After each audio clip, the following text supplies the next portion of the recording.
Dünya soğuşları яки ерлер теориясының үшінші кисәге. Бу инде менә алдагы сериядә мин сөйләдем кул биләүчелек империясы, Рим империясы турында.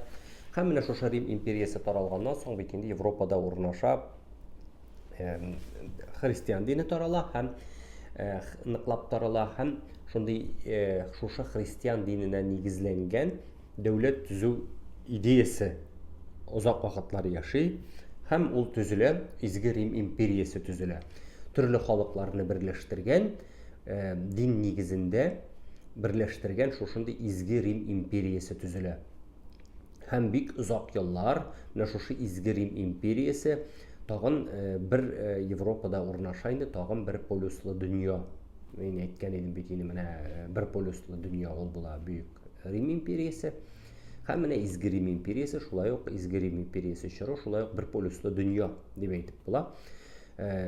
Бөтен нәрсә менә шушы католицизм нигезендә аңлатылырга тиеш була.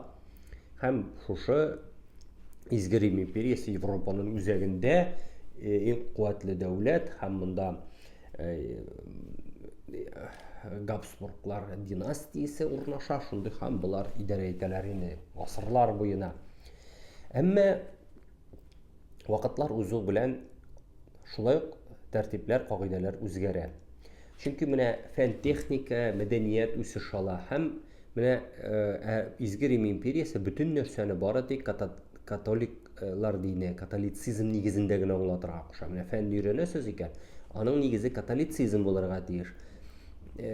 Мәдәният икән, мәдәнияттә дә католицизм булырга тиеш. Диннең яңа юнәлешләре барлыкка килә. Протестантизм анда, лютеранство барлыкка килә. Һәм Европа илләре арасында теге көчәйүбрәк киткәннәре була, мәсәлән, Швеция. Алар кабул итмиләр бөтен нәрсәне шушы изге Рим империясы гына хәл иткәнне. Каршылык барлыкка килә шундай. Һәм бу каршылык шул дәрәҗәдә була. Мәсәлән, шундый закон була, Германия ул вакытта таралган, вак-вак дәүләтләрдән тора. Идарәче кем? Халкы да шул диндә булырга тиеш. Бу инде ул халык өчен катышкыч әйбер була. Мәсәлән, алар протестантлар дигән халык монда идарәче булып килде католик. Халык та католик булырга тиеш яки күченеп китәргә тиеш син туган җиреңнән. Нәрсә өчен? Һәм менә шушындый каршылык нигезендә менә сугышка теге нигез салына дип әйтә инде. Һәм монда Франция ул бердә риза булмый, менә иң риза булмаган илләрнең берсе, менә изге Рим империясының шушындый гегемониясе белән риза булмый. Аның бер ягында Испания, бер ягында изге Рим империясе, ул теге үзен икътисади яктан кимсетелгән дәүләт итеп кабул итә. Менә Скандинавия илләре, алар Швеция инде аеруча Балтик диңгезендә хуҗа булмакчы булалар. Анда Речь Посполитая католиклар иләйме. Һәм Нидерланд шулай ук үзенә бәйсезлек таләп итә. Менә шундый шартларда 30 еллык сугыш дигән сугыш башланып китә һәм моны Европадагы беренче теге бөтен дөнья сугышы дип әйтеп була инде. Бу чынлап та шулай дип әйтерлек, әмма аңа андый атама бирелмәгән. Ул башлана 1618 елның майында, анда Чехиядә башлана.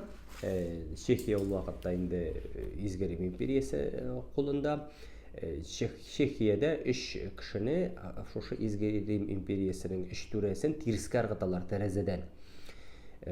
Һәм бераз вакыттан соң инде шул вакытта язган булалар инде бу кешеләр 3 кешене тирескә түгел, Европаны 30 елга тирескә аттылар дип. Чөнки бу сугыш шул кадәр дәрәҗәдә теге үзенең кан кыйгычлыгы белән аерылып торган, анда һәм теге вәхшәтлеге белән аерылып торган бу сугыш. Анда менә кешеләрне шул теге җәзалаганнар инде күрсәтеп дип әйткән дә инде. Бу бит әле инквизиция чорында, менә сугышның сәбәпләреннән берсе шул инквизициядә инде. Әгәр дә сез менә моны укый аласыз, Уллиншпигель теге турында әсәр бар, шундый китап, кызыклы фильмы да бар. Укысагыз, менә шул теге инквизиция чорлары турында теге аңлый алырсыз дип әйтүем инде, ни сәбәпле бу сугыш килеп чыккан. Бу сугыш шулай 30 ел дәвам итә һәм моның бер үзенчәлеге бар башка сугышлардан. Бу сугышта җиңүчеләр булмый. 30 елдан соң анда Германиянең кайбер төбәкләрендә әйтәләр, халыкның 3тән бере, кайбер төбәкләрендә ярты халкы кырылып бетә. Шул кадәр дәрәҗәдә монда менә шушы тыныч халыкны үтерәләр. Һәм шушы сугышның мәгънәсезлегеннән, кан куйгычлыгыннан туеп, ике якта килешүгә бара. Менә бу шушындый бер гаҗәп күренеш, шушындый теге бер-берсен күрә алмаган кешеләр килешүгә баралар. Монда инде бер яктан Изгерим католик илләр, Изгерим империясе һәм Испания аңа каршы сугыша. Протестантлар, лютераннар, анда Саксония, Швеция, Британияләр сугыша, Россиядә сугышып ала, теге протестантлар ягында әз генә катнаша ул. Франциядә католиклар була, әмма Франциянең дөнья сугышларында шундый бер үзенчәлек бар. Икътисади каршылыклар менә дини каршылыкларга, дини бергәлеккә караганда югарырак булып чыга һәм Франция бу сугышта Габсбурглар империясенә каршы, Изгерим империясенә каршы протестантлар ягында сугыша. Һәм монда бер-берсен күрә алмаган шушы кешеләр, әле генә бер-берсенә каршы шундый кан куйгыч сугышта катнашкан кешеләр, 30 ел сугышкан кешеләр килеп килешү төзиләр. Һәм бу халыкара мөнәсәбәтләр беренче халыкара документ, Вестфаль килешүе, халыкара мөнәсәбәтләрнең теге Вестфаль килешүе дип әйтеп була моны. Шулай дип атала да һәм менә шушы 1648 елда кабул ителгән документтагы кайбер пунктлар әлегә кадәр яши, әлегә кадәр алар бар. Мәсәлән, суверенитет кануны кертелә. Бу канун буенча инде һәр ил, ул кичкенә булса да, зур булса да, тигез хокукка ия һәм аның ичке эшләренә беркемнең дә тыкшынырга хакы юк дигән закон кертелә. Менә сезнең ишеткәнегез бардыр. Теге принцип суверенитета дип, менә шушы суверенитет принципы. Зур илме, кичкенә илме, аның хокукы бар үз илендә җитәкчелек итәргә. Һәм тагын бер әйбер кабул ителә, көчләр балансы дигән принцип. Бу инде бер илдә көчәеп китергә тиеш түгел дигән закон була. Чөнки бер ил көчәеп китә икән, ул башкаларга кимсетә башларга мөмкин. Халыкара килешүләр кабул ителергә тиеш дигән канун кабул ителә, ягъни инде ниндидер көчле ил, көчсезрәк ил белән килешү төзи икән, ул барыбер ул килешүне үтәргә тиеш. Әгәр үтәми икән, аны үтәргә башка илләр мәҗбүр итәргә тиеш. Теге кичкенә ил моны, мәсәлән, нәрсәдер сатып алдык та, акчасын бирмим дигән әйбер булмаска тиеш. Инде 30 еллык сугыштан соң диннең тәэсире кими Европада. Һәм инде әйткәнемчә, теге ирләр сугышып алгач бит инде илләр сугышкач шикләрне билгелиләр, яңа кагыйдәләрне. Монда да шулай ук яңа кагыйдәләр билгеләнә. Мәсәлән,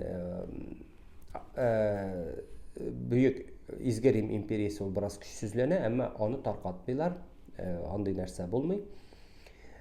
Австрия белән Чехия Изгерим империясе карамак астында кала, әмма диннәр барлык диннәрдә тигез дигән кагыйдә кертелгәч, бу инде Изгерим империясенә үлем җәзасы дип әйтергә була, чөнки ул теге католицизм нигезендә төзелгән дәүләт була. Ул әле озак яши әле, әмма ул инде теге үлемгә хөкем ителгән була. Әмма аны таркатмыйлар. Шулай килешәләр. Франциягә Эльсас провинциясе бирелә. Швеция теге ныгып урнаша, ул анда Померанияны үзенә ала. Ул вакытта Швеция инде көчле дәүләт һәм шул вакытта ул шактый ныгый Балтик диңгезендә ул теге тулы хокуклы дәүләткә әйләнә. Нидерланд һәм Швейцария алар бәйсез дәүләтләргә әйләнә. Менә шушындай кагыйдәләр кабул ителә. Бу халыкара килешүләрнең менә Вестфаль системасы 1648 елны кабул ителгән. Әлегә кадәр бу яши. Вестфаль килешүе дәвам итә Наполеон сугышларына кадәр. Монысы киләсе сериядә.